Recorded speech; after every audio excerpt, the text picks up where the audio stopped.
Since the first time I ever heard the word millionaire, I wanted to be one. I was like, I'm going to be a millionaire. I'm going to be a millionaire one day. I didn't know how. I didn't know what I was going to do. I saw a movie when I was a little kid about this guy. He went to prison. He wrote a letter to 1 million people asking them to give him $1 so when he got out, he wouldn't have to be a criminal anymore. I'm like, okay. I don't remember what the name of the movie was, but I'm like, $1 from 1 million people. That'd be pretty cool. Well, here's what I discovered. Before you make $1 million, it feels so hard that it seems almost impossible. I'm gonna say that again. Before you make $1 million, before you make your first $1 million, $1 million in a year, $1 million in a month, $1 million in a week, $1 million in a day, whatever. Before you make your first $1 million, it seems so difficult that it feels almost impossible.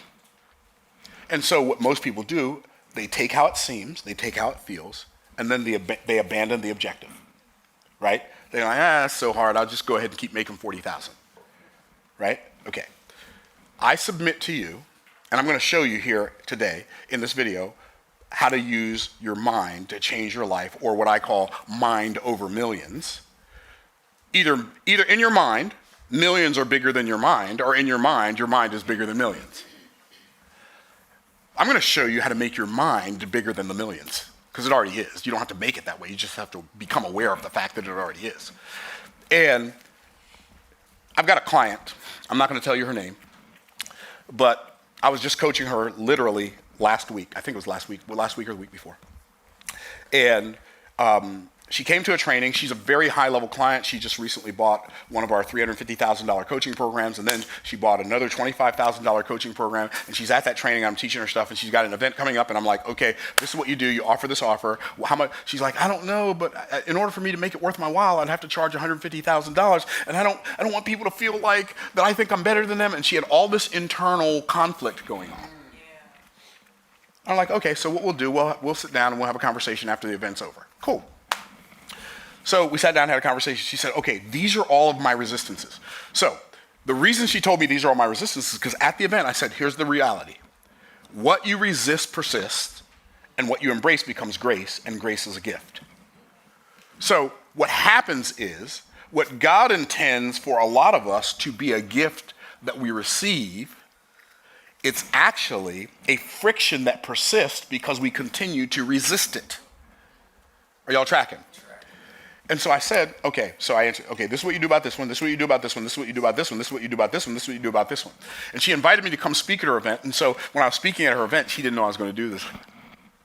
But I told her people, I said, look, here's the deal. The movement that Annie is starting is so powerful and it's so important that she cannot do it by herself. There are some of you in this room who've been sent here to be a part of her mission. She has a premium offer for you, but she's very uncomfortable about making it to you because she doesn't want you to feel like she feels like she's better than you. I'm not going to be here for the rest of the week, but y'all are.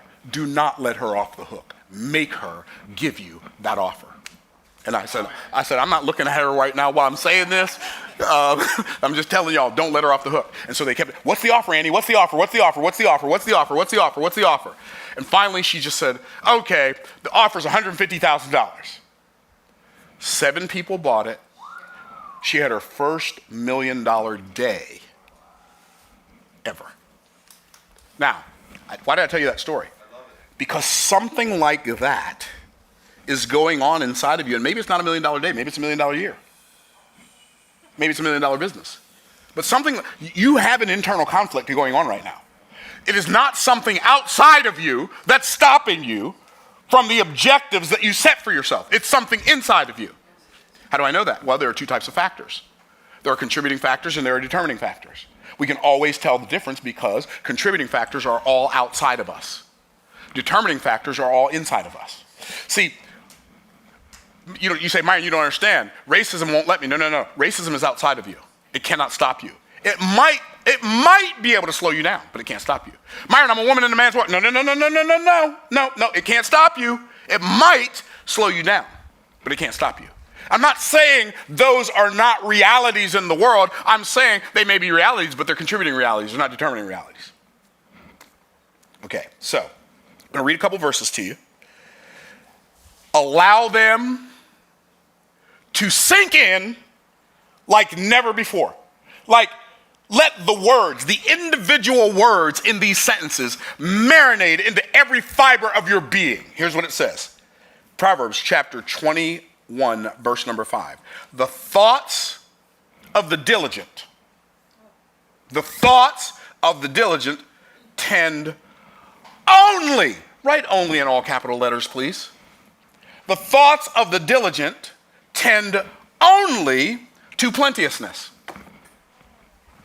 I'm going to just stop right there. Let me ask you a question. How many thoughts have you had in the last 24 hours that have tended to lack? Is that a good question? How many thoughts have you had? Now, I ain't talking about this month. I ain't talking about this year. I ain't talking about the last decade. The last 24 hours. How many worried, anxious, what if it doesn't work? What if I run out of this? What if I don't have enough for that? And all that mind chatter. How many of those thoughts of lack have you had? Because it says the thoughts of the what? Diligent tend only to plenteousness. So let me ask you a question. Does that seem to mean or imply? I'm not telling you, I'm asking you. You use your brain. Mine's busy right now.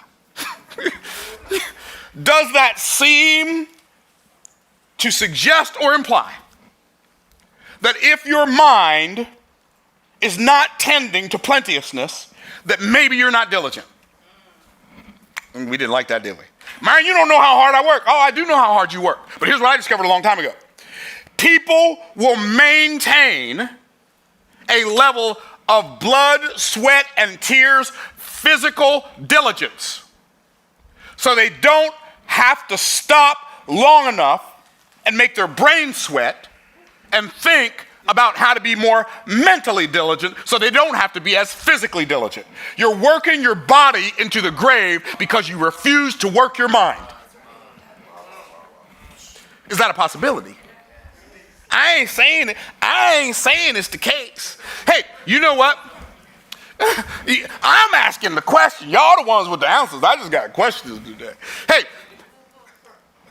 is it possible that maybe the reason you're where you are is because when it comes time for you to make a decision that could change the destiny of your family? I got chills when I said that. That your thoughts tend so much to lack that you just assume that that's the way things are, not because that's the way things are, but because that's the way you are. Because we don't see things as they are. We see things as we are. Are you looking at a situation and assigning a level of difficulty to it before you even endeavor to do it, and then letting yourself off the hook because it just ain't my time yet? No, that's not what God intended for me. That's for other people. I mean, what are the words that you say to yourself that excuse you from thinking about a solution to that thing you're facing that's opposing you? What are the words you use? Because I didn't put it in there. It was in my Bible when I got up this morning. Here's what it says. Just in case somebody missed the reference. Proverbs 21:5. Oh, that ain't even the whole verse. This is just the first half. The thoughts of the diligent tend only to plenteousness. Only. Let me ask you a question. When was the last time you thought about something with two possible outcomes and only allowed yourself to entertain the plentiful outcome? Anybody picking up what I'm putting down?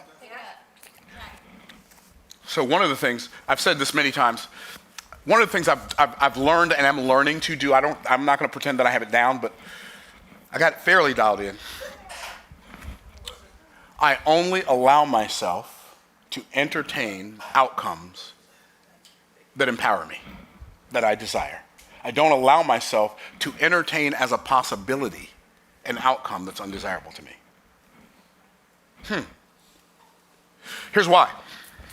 How many of y'all remember the question, and we've heard many people ask it, What would you attempt if you knew you could not fail? How many of you would be honest and say, what I would attempt if I knew I could not fail is more than I've been attempting so far, heretofore? Right. That's the point. So why are you not attempting it? Because your thoughts about that thing are not tending only to plenteousness. We look at something, oftentimes, we look at the outcome and it's desirable, we look at the price tag and we say, it costs too much. You know what I'm doing when I say it costs too much? I'm abdicating my responsibility because I'm making the problem it. Instead of saying, I haven't figured out a way to afford it yet. I'm saying the problem is it costs too much. Well, if it costs too much, it's not going to change, so I'm stuck. People, okay, so who's in sales? Who on YouTube's in sales? Who in here is in sales? Like you sell something, you got a business. If you got a business, you're in sales. Okay, if you got a business and you're in sales and you don't know it, I'm here for you. I'm here for you, baby. Okay. So watch this. You're in sales. How many of you have ever had somebody say, I can't afford it? Right, okay. So from now on, heretofore, like it's okay, you believed them. Never believe that again. Because I can't afford it is not a real concept. It does not exist. I can't afford it is a construct. What does that mean? Okay, I'm going to ask you a question before I answer that question. How many of you have ever bought something you didn't have the money for? Wave at me, wave at me. Exactly. You bought stuff you couldn't have, wait, you didn't have the money for it. But you didn't say, I can't afford it. What did you do? Here's what you did. You figured it out. When somebody says, I can't afford it, it doesn't matter what it is. What I can't afford it really means is this. From now on, every time you hear I can't afford it, I want you to hear my voice in your head saying, this is not important enough to me to figure it out. Because that's what they're really saying. This is not important enough to me for me to figure it out. How many of y'all tracking? And so what we have to do is we have to figure out whether or not it's worth it for us. So the thoughts of the diligent tend only to plenteousness, but everyone that is hasty only to want. Hasty. In a hurry. Now what most people assume that means, and it might mean this too, when it says hasty, people think, well, that means you're just in a hurry to make the money. What if instead it means you're just in a hurry for the psychological pressure that thinking about the possibilities of a positive outcome, you just want that psychological pressure to be relieved in a hurry. And so you decide, I can't do that. What if that's the haste? What if you hurry up and change your thinking so you don't have to figure it out? What if that's the haste? Because the scripture says the thoughts of the diligent tend only to plenteousness. Here's what the decision that would be good for all of us to make. I decide that from now on, for the rest of my life, I am going to become every day more mentally diligent so I don't have to work my body so hard. Wouldn't that be an amazing decision? Yes. Okay, so Proverbs chapter 13, verse 2. A man shall eat good by the fruit of his mouth, but the soul of the transgressors shall eat violence. A man shall eat good by the fruit of his mouth. Sounds like to me that somebody's words are sowing seeds. If there are two things that would serve us well to become hyper intentional about, the thoughts we think and the words we say. If we become hyper intentional about the thoughts we allow ourselves to entertain and the words we allow to leak out of our mouths, our lives will change in ways we currently cannot imagine. Now, I think it's so fascinating that these verses are talking about the two highest levels of value. I know y'all have seen me teach on the 4 levels of value, but I'm going to teach it again right now. I'm going to go to the board. I'm going to show you the 4 levels of value, and I'm going to show you something that maybe you've never seen before. Because here's what we got to do. Here's what all of us have to do. We have to become more cognizant of the faculties of your mind. You got to become more aware of the faculties of your mind. You have to become more aware of the function of your mouth. and you have to become more aware of the factory of your methods, and the fruitfulness of your millions will then follow. No theory. No theory. Like, this is how a regular guy like me, who struggled my way through most of my adult life, cracked the code. And compared to the stuff that I did when I was making $30,000 a year, I feel like I'm playing right now. I feel like I'm playing. It ain't harder. It's so much easier. If I had not become aware of how it actually works, I would be confused by what's happening in my life right now. Are y'all tracking? So I'm gonna go the 4 levels of value. This is in Genesis chapter 1 and 2. Life will pay you in direct proportion to the level of value you create. Now, here's where most people mess up. Most people mistakenly think that life will pay you according to the amount of value that you create. But if you create a large amount of value at a lower level, you're just going to be more broke and more tired. But you can produce less volume of value at a higher level and make way more money. Okay, what's the lowest level of value? The lowest level of value is implementation. By the way, the reason this is true is because wealth is spiritual in its essence. It is not materialistic in its essence. You think, you've been taught your whole life, this is one of those erroneous things that we bought into. This is one of those lies that we believe that we protect because of where we got it from. We believe that thinking about wealth is too materialistic. But like, working hard for a little bit of money is way more materialistic than starting a business that serves more people. It's way more materialistic. I'll prove it to you in a minute. So, implementation level, this is the lowest level of value. The amount of money you're going to make when you're down here on this implementation level is going to be somewhere between minimum wage and maybe $80,000 a year. You're going to make minimum wage if you're making tacos at Taco Bell. You're going to be making $80,000 a year if you're working on a Rolls Royce or a Mercedes or a Bentley or some high-level car and you're a mechanic. These are the resources you're using. You're using your muscles. Let me ask you a question about muscles. Are they a spiritual resource or physical? They're a physical resource. And you're using your muscles over time. Is time an unlimited resource or a limited resource? So we're using a physical resource times a limited resource, and we're seeking to produce an unlimited result. It's not possible. It's like attempting to turn water into oil or oil into water. They're different components. And so if you are at the implementation level, like, you are pretty much, it doesn't matter how hard you work down here. It's interesting. Like, I just stayed at the Nobu Hotel in Atlanta last week, and we had 3 rooms. I don't remember how much it was. I was going to say how much it was a night, but I don't remember. Let's just say it was $370 a night. Okay? The hardest working people in that hotel are the housekeeping staff. The people who make the least amount of money in the hotel is the housekeeping staff. And I know you feel badly for them.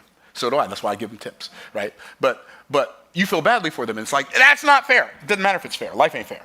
But it's there. And the reason they make a little bit of money is because they're using their muscles over time. And it doesn't matter what you use your muscles over time to do, you are limiting the amount of money you can make. So you elevate. And you move up to the next level, which is unification. And in this level, you're going to make somewhere between $40,000 a year, $40,000 a year, and $250,000 a year. $40,000 if you're managing Taco Bell, $80,000 if you're a middle manager at Lockheed Martin or Boeing or one of those companies. And on this level, the resource you're using your management skills to make money. But you're actually performing a higher spiritual activity than doing the thing yourself. You're actually managing a bunch of people to produce the result. Well, managing people requires a higher level of spiritual acumen and social acumen and just patience and acumen in general than doing the thing yourself. How many of y'all tracking? Say I'm tracking. Okay. So wealth does not start to be created like wealth. I'm not talking $20,000 a month, $30,000 a month. I'm talking about like big money. big-ish. 50,000, 100,000, 200,000, 300,000 a month, $500,000 a month, $1 million a month, $3 million a month. That money starts to be made above the line. On the low end, really bottom low end, you're going to make 100,000 a year. High end, literally could make hundreds of millions of dollars a year. Hundreds of millions? Yes, hundreds of millions. On the low end, you might sell cars. On the high end, you might be an A-list actor, an A-list singer. Somewhere in the middle, you might be an author, or a salesperson, or a blogger, or a podcaster. Somewhere in the middle. And this level is called communication. And on this level, the resource we use our mouth to make money. Now here's what's amazing. It doesn't seem fair. You're gonna make between 100,000 a year and 100 million a year using your mouth. Now, there's a caveat. You have to have a mouth. Here's the hard part. You must learn how to use it. And the only thing most people use their mouth for is to proclaim words that throw rocks on the path of their progress.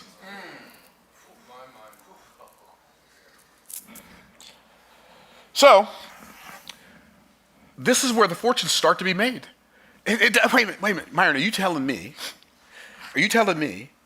that a person who writes a book one time and sells a bunch of those books every month is going to make more than somebody who's out in Florida in the middle of the summer putting on a roof when it's 97 degrees outside in Tampa? Yes, a lot more. This is so crazy. I wrote this book in 2006. This book makes me between $5,000 and $12,000 a month every month. I haven't read it since 2007 probably. But I don't get paid when I read it. I get paid when I sell it. I wrote this book in 2021. 3 years ago this book came out. 3 years ago I wrote this book. Watch it. This book makes between $25,000 and $70,000 a month. I'm not writing the book, but I communicated a message on paper, and people keep saying, "Send it to me, send it to me, send it." If you send it to me, I'll send you some money. I said, "Okay, let me send it to you." Communication. What's the highest level? The highest level of value is imagination. On this level, we use our mind and our money as resources to make money. If you will decide today, do what today? Decide. Everybody do what? Decide. If you will decide today that you're going to start today, spending more time working above the dotted line than you do down. I'm not saying stop working below the dotted line, because if you do, they come in to turn your lights off. I'm not saying stop working below the dotted line. I'm just saying, make it a conscious decision to start working above the dotted line so that you can start doing stuff in your mind and with your mouth that can make you millions of dollars. Now, in order for us to do that, we have to understand the functions of the mind. The mind has a lot of functions. We don't really think about the mind. I mean, it's like saying we don't really talk about the mouth. We don't really look at the eyes. Okay, but we don't really think about the mind. Think about it. I wonder what are the functions of my mind? How many of you, honestly, before I ask that question, have never had that thought? What are the functions of my mind, right? You don't think about, okay, well, I'm gonna cover some of the functions of the mind that I believe are absolutely essential for us to understand, for us to use our mind to make millions of dollars. And I'm not saying this because I need you. I have helped other people make millions of dollars in a day. I've helped so many clients have $1 million days and literally generate $1 million in revenue in an hour. And I know it sounds crazy, it sounds ridiculous, and you don't have to believe me. Either I'm the biggest idiot liar in the world, or I'm telling a truth that's just so fantastical, you got to find out about it. So one of those, right? Okay. And I don't think I'm an idiot or a liar, so I'll let you do your own evaluations of that. Okay. What are the faculties of the mind? Okay, number one, imagination. What does imagination mean? It means I have the ability to see clearly in my mind an outcome, a function, a picture, a movie, before it's actually in front of my eyes. Imagination in the mind is what vision would be in the eyes. But here's the beauty with the eyes, you can't see it until it's there. In the mind, you can see it decades before it's there. Did y'all feel that? Imagination. Everything that we see, this building that we're in, somebody conjured it up in their imagination, shared it with an architect, or maybe they were the architect, and they drew it out on paper. And then they handed the paper to somebody else, and the people took the paper, and then they went and used their contracting skills and their contracting connections to build the building. Every song that's ever been written started in somebody's mind. They could hear the notes in their head. Oh yeah, they started writing the score, or they just picked up their instrument and they started playing it. It all starts in the imagination. And what's cool is, so let me clarify something, because some of you are thinking, where's that in Genesis 1 and 2? Okay. God created three categories in creation. God created three categories in creation. He created creation, the sun, the moon, the stars, the grass, the trees, etc. Okay? God created creation. When God created creation, he said, let there be. So he created light, let there be light. Let the waters above the firmament be separated from the waters below. Like, let there be water, right? God created creatures. When God created creatures, he said, let the earth bring forth. Let the earth bring forth. The earth brought forth the land animals. The sea brought forth the fish and the fowl. Okay, so that's how God delegated the creation of creatures to the creation that he had created. Y'all tracking? But when God got ready to make the crown of his creation, he didn't say, let there be man, because man is more than creation. He didn't say, let the earth bring forth man, or let the water bring forth man, because man is more than a creature. These people who say man is a higher form of animal, they're confused about the nature of animals and the nature of men.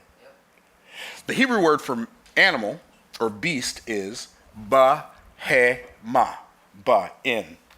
He, behold. Ma, what? Here's what an animal is. In it is what it is. What does that mean? A horse is a horse is a horse, of course. Okay, some of y'all who are a little older get that. Okay?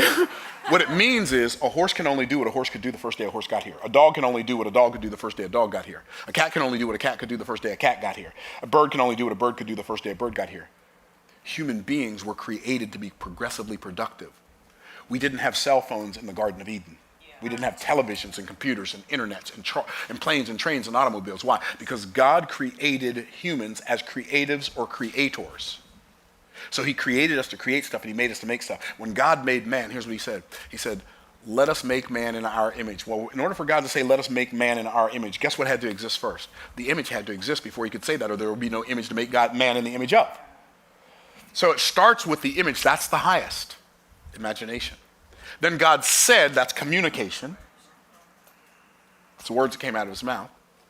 He didn't say, let me make man in my image. He said, let us make man in our image. That's the unification. And the last thing that it says in Genesis chapter 2, verse number 7, and the Lord God formed or squeezed man of the dust of the ground. That's the implementation. The last thing God made or formed was the man's body. And when God formed the body, he breathed the man, the imagination, the communication, and the unification into the body that he formed. And the man became a living soul. Are y'all tracking? That's where I got the 4 levels of value. But so just so you think, so you know I'm not reading something into this, this is something we see over and over in Scripture. Watch this. Do you remember Genesis chapter 11? Like, not only is this the 4 levels of value, this is the 4 levels of achievement. What does that mean? It starts with imagination, just like this building, just like a computer, just like a song. Imagination, then communication, then unification, then implementation. You have to have all 4. You have a business, you need imagination, communication, unification, implementation. You have to have all 4. Well, watch this. Do you understand that process even works when you're doing something evil?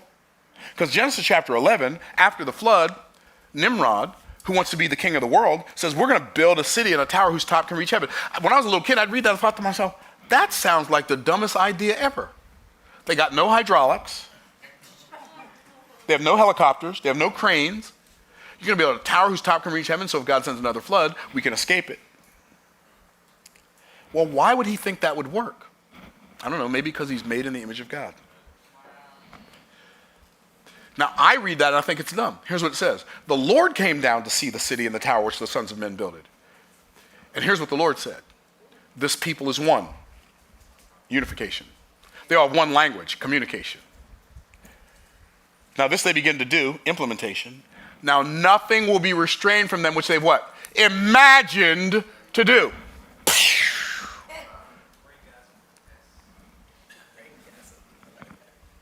Y'all checking? And so what happens is, God said, when you put these four things together, even if you're using them for something bad, they still work. Okay, y'all tracking? That's how important imagination is. I gotta keep it moving because there are a whole lot more components. So faculties of the mind. Number one, imagination. Number two, cognition. Cognition, what does that mean? I'm now aware of it. Like there's so many things, like my mom one day saw me going like that and slobbering all over myself. She said, that's your hand, baby. I said, ha. And I learned I had a hand. Well, guess what? I don't have a hand. I got two of them. And then eventually I had to learn that this is my left hand, this is my right hand. And guess what? Even if I turn around the other way, this is still my left hand, this is still my right hand. Like, that sounds funny, but do you understand? Like when I was a little kid, I thought, well, if this is my left hand because it's over here and my right hand, what if I turn around? Do they change? No, they're still the same. Right? But all of that stuff we take for granted, we had to learn it. We had to become cognizant of it. I wasn't cognitive of the fact that my left hand is different than my right hand when I was born. I had to become aware of that. Are y'all tracking? So then there's correlation, that my hand is different than my foot. My hands are for holding, my feet are for walking. All of these things are functions of the mind. And all of these functions of the mind are worth developing and paying attention to. Okay, so I'm gonna go through them faster because I want to get to the point, which is, okay, so we have imagination, we have cognition, we have correlation, we have comprehension. That means now, not only do I know what it is, but I understand how it works. Okay, so there are some people, maybe some of you, is there anybody in here who like you play a musical instrument by ear? You just sat down at a piano one day and could play. Anybody? No? Nobody? No? Okay. We got one person. Pick up a guitar and you could just play it. Like, I don't even understand how that could be possible. I just picked it up and I just knew it. What does that even mean? Okay, good. I know it works though because I've seen people do it, right? Didn't work like that for me. Without some music theory, music makes no sense to me. I mean, it sounds great, but I can't, like, people talk about the key of C, the key of G, the key, what key is that in? I'm like, what does that even mean? What's the key signature? Well, how do you know which chord you're in, what key signature? What's the first, the fourth, and the fifth? When I learned first, fourth, fifth, then I knew that the first, fourth, and the fifth were the major chords in any key. I'm like, okay, now I know what chords. I already know how to play the chords. Now I know when I'm playing a key, I know which chords to play. Then I learned what keys are in each chord. And when I learned, okay, a C has a C, an E, C, D, E, C and E and a G, I'm like, okay, so that's a chord, that's a three-note chord called a triad. When I started to learn that, I said, okay, now this makes sense. And then when it started making sense to me, then I could start playing music from a place of understanding, not just from a place of knowing. See, here's what people don't realize. You can know something and not understand it. That's the problem with a lot of Bible believers. We know what the Bible says, but we don't understand what it's saying. We know the Logos and do not understand the Rhema. Okay, so there's comprehension. Then there's memorization. Why do we memorize things? So we don't have to look them up again, right? We used to memorize people's phone numbers. We don't do that anymore. We just memorize their name now, right? We remember their name, and okay, where's that person in my phone? Until you get a phone like mine that has so many contacts in it, it can't find everybody, even though they're in there, right? Okay, so memorization. But we memorize things so we don't have to go back and relearn it. And then there's prioritization. Prioritization, what's that? We put things in order so that we focus on the most important things first. Prioritization, that's a function of the mind. Anticipation, that's our ability, by the way, this is, I believe, one of our greatest superpowers. I mean, expectation is our greatest superpower. This is one half of our greatest superpower. And that is anticipation. What is that? The ability to expect an outcome before the outcome shows up. It's anticipation. And anticipation energizes us. Anticipation is the energy I get when the outcome I expect is desirable to me. The opposite of anticipation is anxiety. That's also a function of the mind, right? And anxiety is wasting present energy on a future outcome that's undesirable to me. And see, anxiety feels like fear. Smells like fear, sounds like fear, causes the same physical reactions in my body as fear, but the problem is, it's not fear, because fear is caution over a real and present danger. Anxiety is caution over a future imagined danger. And so if I'm imagining a danger in the future,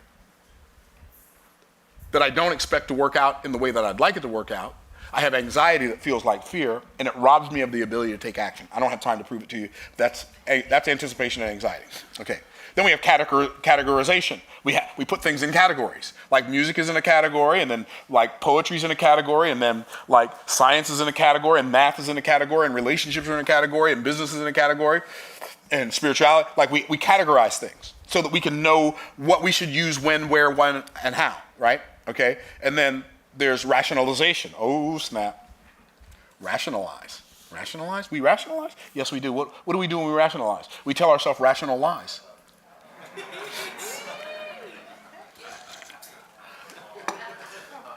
And we allow the rational lies we tell ourselves to talk us out of all our chances. Can I get a witness? That'll never work because, and whatever we say after because, we believe that and act as if it's the truth that like came down to Moses on Mount Sinai. Rationalization, distortion, like we take things. By the way, when you hear somebody else talk, you almost always distort. You don't hear what they said. You translate what they said into a language that's acceptable to your automatic mind. And then you say that to yourself, and you think you heard what they said, but you actually heard your interpretation of what they said. It's called distortion. And then generalization is we generalize things. We love to group and tag things. Oh, you're just one of those people. It's. By the way, this generalization is not just something that we do in our mind. It's also something that we do in our society to discredit people through the use of ad hominem fallacies. And an ad hominem fallacy is when I call somebody a name to discredit their opinion and make their voice invalid in the marketplace. So I say, well, that person's just a racist. Well, if I call them a racist, now we should just stop listening to them because they've been labeled, right? So we don't have to evaluate what they're actually saying anymore because we've called them a racist. That person is a sexist. That person is a monogynist. This person is a bigot. That person's a this. That person's a that. That person's just an idiot. This person's a loser. And so what we do is we put labels on people to discredit them as a form of generalization and deletion of their opinion as something valid because the opinion of somebody who we put that label on no longer matters. Anyway, you have to recognize that usually when people use ad hominem fallacies, they're using it because they know their argument is weak. So they'll call somebody else a name so that the people listening to them will discredit the person that the person calling them a name wants them to discredit. It's really fascinating. Okay, so we have generalizations and deletions. So those are the faculties of your mind. Well, here's the problem. If somebody teaches you, says, okay, if you do this, and this, you can make $1 million. What happens if you rationalize and say, well, that sounds like a scam, and you distort it? Now, there's no way in the world that could work. They said all you have to do is, and then you distort it, and then you generalize it. Well, if it were that easy, everybody'd be doing it. And then you delete it. You're like, that's not going to work, and then you go back doing what you've always done. By the way, we don't do that stuff intentionally. We've been programmed by some machine outside of us, the cultural hypnotic societal mechanism, to do that so that we never show up for ourselves because they desire for us to be sick, broke, misinformed, and fearful because people who are sick, broke, misinformed, and fearful are easier to control than people who are healthy, wealthy, well-informed, and courageous. Those are the faculties of the mind. You have to get control over those, become aware of them, get control of them if you're going to make millions of dollars. Like, I don't think making $1 million in an hour is hard. I don't think making a couple $1 million in an hour is hard. And I'm not saying that because I'm so smart and so wonderful. I just didn't assign a level of difficulty to it, and I've done it so many times now, I don't know how to believe it's hard anymore.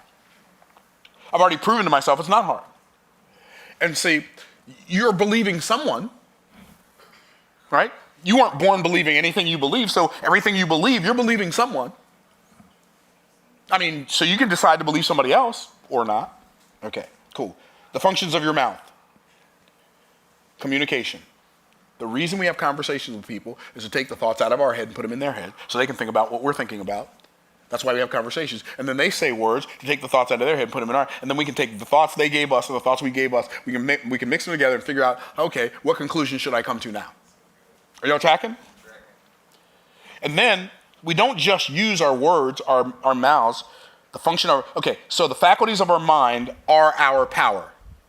The faculties of our mind are our power. If we don't learn how to use that power, somebody's going to use our mind power against us. Okay. The functions of our mouth are our proclamations. Death and life are in the power of the tongue, and they that love it shall eat the fruit thereof. Thou shalt also decree a thing, and it shall be established unto thee. So words have power. Words that we proclaim produce outcomes, okay? So we use words for communication, but we also use words for compulsion. That's what I'm doing right now.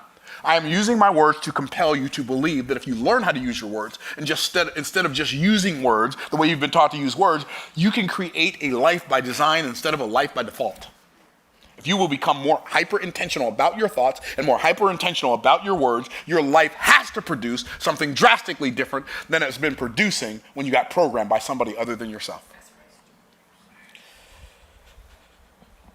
And so the reason we have communication with people and have compulsory conversations with people is so we can have a conversion. So that they change the idea that's not serving them to an idea that would. So the whole purpose of the conversation and the compulsion is conversion. My desire is to get you to believe more in you than you've ever believed in you before. Why? Because you're made in the image of God. And he believes in you. Like people say, I don't believe in God. I always say, my answer is always the same. That's okay, he believes in you. And the reason he believes in you is not because you're you. The reason he believes in you is because he's in you. Because you're made in his image. His breath is in your lungs. Okay. So, the faculty of your mind is your power. The functions of your mouth are your proclamations. The factory of your method is your processes. What are your processes? Implementation. Thinking and talking aren't enough. You have to do something. You have to actually do something. It's your production. So the implementation that you do produces something that other people can use. I did a whole video on this. Wealth is not money. Or money's not wealth. Money is not wealth. What is wealth? Wealth is my ability to produce something of value for someone other than myself. That's what wealth is. Wealth is my ability to produce something of value for someone other than myself. When you obsess over their problems more than they do, and you come up with a solution,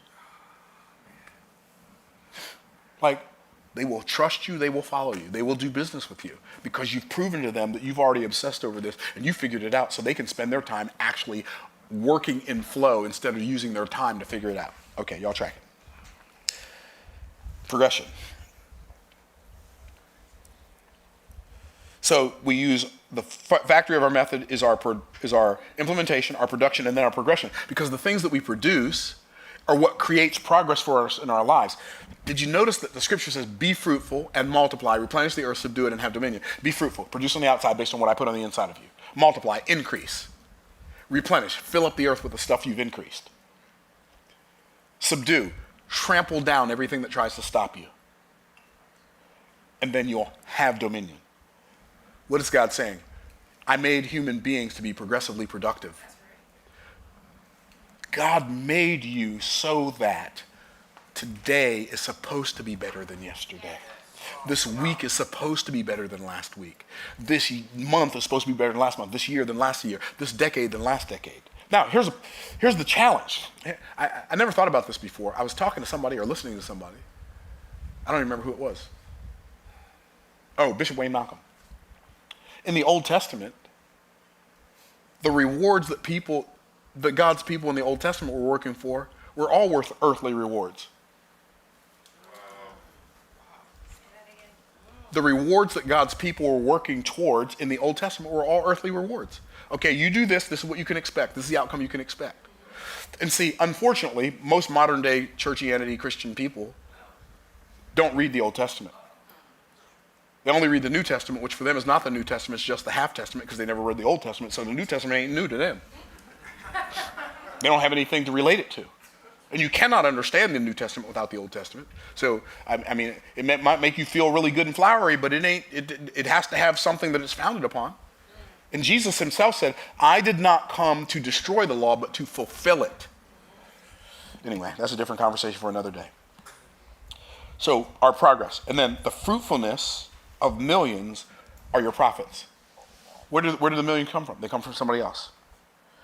They're determined by the value you create for someone else. But watch this.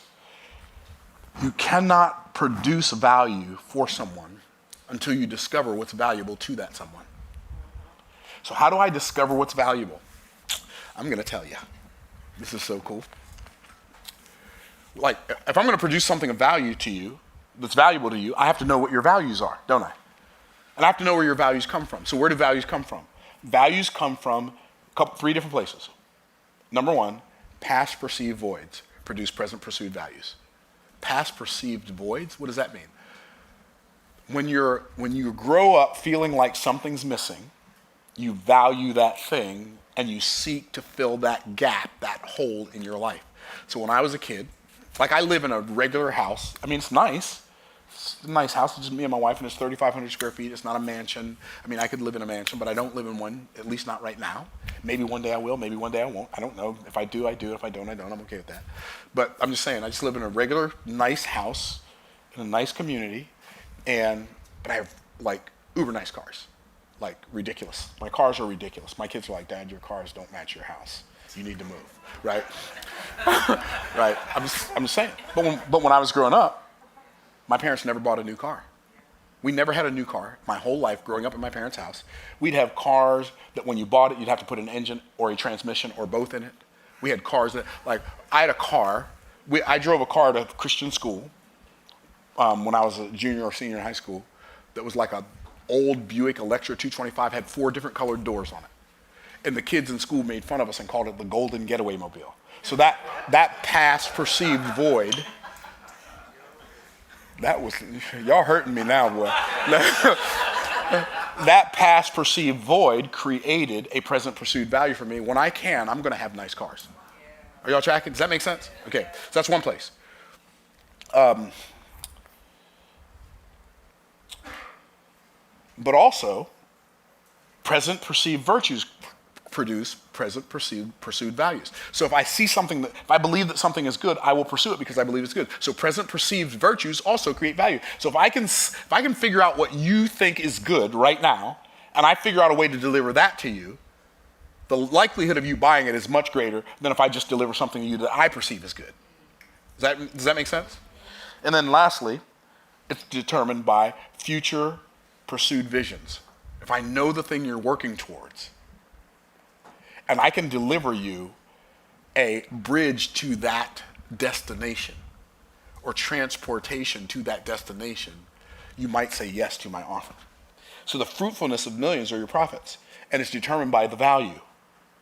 But that's how you learn this value. But even though, I'm just going to say it.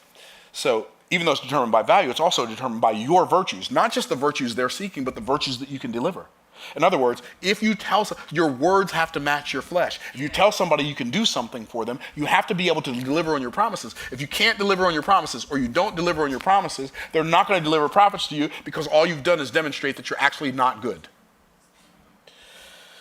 Okay. And then last but not least, it's determined by your vision. The profits that you develop are determined by your vision. We will never behave consistently in a way that's inconsistent with our programming. And we will never work towards a vision that we feel in our heart is impossible for us. Like, I don't have a problem focusing on like millions of dollars worth of profits because I don't think it's outside my reach. So even hundreds of millions of dollars is not outside my reach. It's an awareness. It's not even a goal. Like, I don't have a goal. I don't have a goal of being a hectomillionaire. I don't even have a goal of being a billionaire. But if I keep on living and the world doesn't implode and things pretty much keep progressing, it seems inevitable. Not because it's I don't have a goal. Anyway, that's a different conversation for another day. You say, Myron, what's your point? My point is, when we get our mind right and we get our mouth right, millions will show up. I'm going to ask this question as I end. What if your mind is a supercomputer?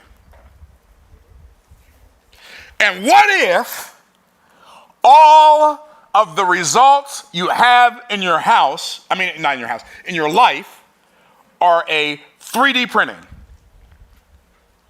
What if you 3D printed your house, your car, your relationships, your bank account, your investments? What if your mind is a supercomputer and all of the results you're producing are 3D printout? And what if the words that come out of your mouth are the programming for the computer that is your mind that produces the 3D printing of your results? Would you change how you talk, and would you change how you think?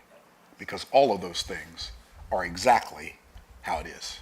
I hope this video blesses you. This is Mind Over Millions, or how to use your mind to change your life.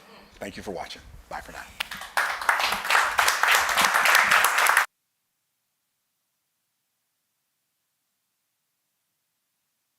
I need some microphone.